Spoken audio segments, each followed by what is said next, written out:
Hi everyone, welcome to Korean Express YouTube channel. In this video, we are going to learn 10 very important Korean words. So without wasting any time, let's begin. Here comes the first word and that is scenery. Now in Korean, there are two words for scenery. One is 경치, 경치, and the second word is 풍경, 풍경. Now, Gyeonggi, it refers to natural landscapes like mountains, lakes, or rural areas. So basically, it emphasizes natural beauty, right? Whereas Pongyeong, it is a broader term and it refers to natural, urban, or artistic scenery. So it can also mean a scene in contexts like paintings or situations, right? So, whenever you're talking about a scene in a particular painting or the scene in a situation, we use the word 풍경. So, 풍경 is a broader term compared to gyeonggi.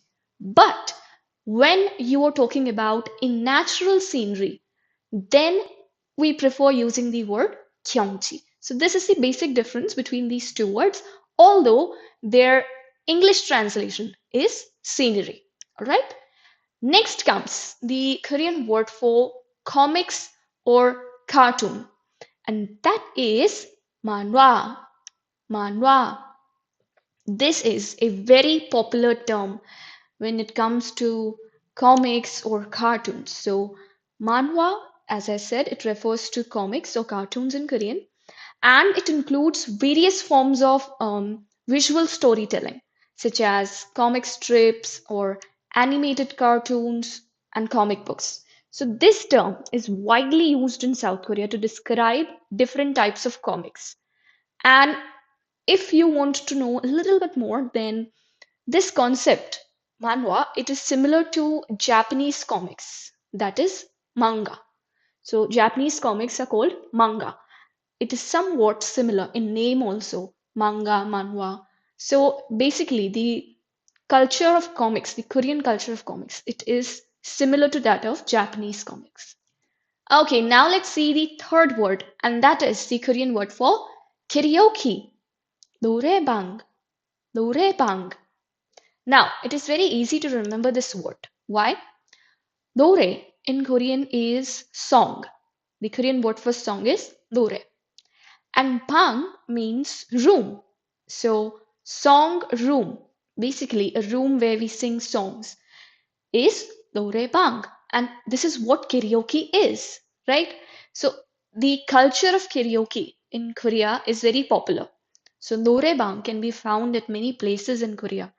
All right. So, karaoke or karaoke room, it can be called 노래방 in Korean. Okay. Next comes the Korean word for egg. Now, again, there are two words for egg.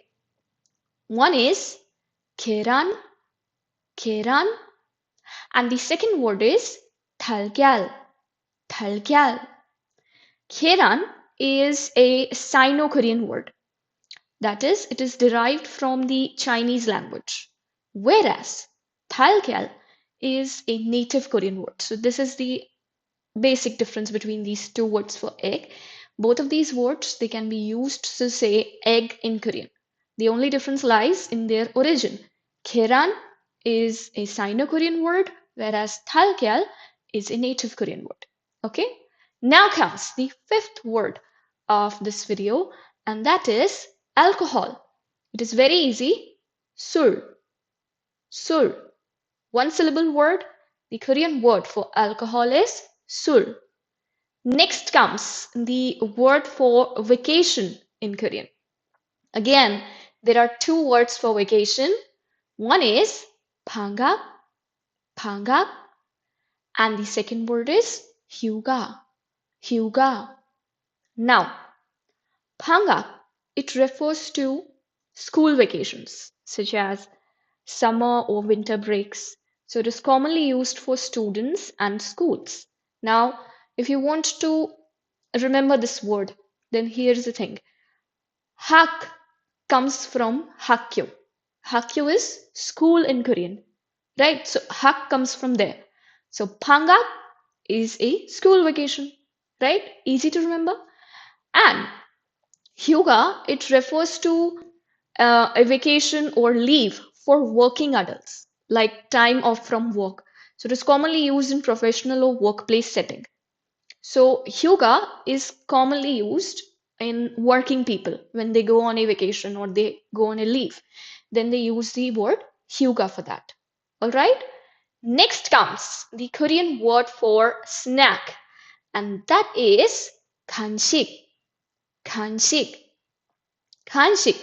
It is a general term for snack that is often used to refer to any food eaten between meals, right? So if you eat some light food between your meals, then that is referred to as kanshik. And this shik comes from umshik, that is food in Korean. Okay. Now here's a very important note. There is another word for snacks like cookies, sweets, chips, crackers, and other packaged snack foods in Korean language. And that word is kwaja. Kwaja. Okay, so if you're talking particularly about the packaged snack foods like chips and cookies, then there is a separate word for that, and that is kwaja. As I said, khanshik, it is a general term for snack. Don't get confused. And khwaja, when you're talking about packaged snack foods, right? Khwaja is not used for street foods when you have a snack on the street. No, you don't use khwaja for that. It is only used for packaged foods, packaged snacks. All right. Next comes the Korean word for ticket, and that is very easy. One syllable word, pyo, pyo. Now let's look at the ninth word of this video, and that is height. Now there are two words for height. One is ki, ki, and the second word is the p, the p. Now again, let's look at the difference between these two words. Ki is used when referring to a person's height. Okay, when you're talking about the height of a person, of a human being, then you use ki. Though P is used when referring to the height of objects such as buildings or natural features like a mountain. Okay, so this is the difference between these two words. Ki when you're talking about the height of a person, and no P when you're talking about the height of any object. Okay, now comes the last word, and that is weight. Weight in Korean is 무게. Uge. And when we are talking about the weight of a person, it becomes omuge. Omuge. Okay, so muge is the general term that can be used to refer to the weight of any object or thing. But when you're talking about a person's body weight, then you use momuge. Mom means body and muke is weight, so it is body weight. So in this video we learned 10 very important Korean words, and that too in detail. I hope you liked this video. Don't forget to like, share and subscribe Korean Express YouTube channel. Thank you.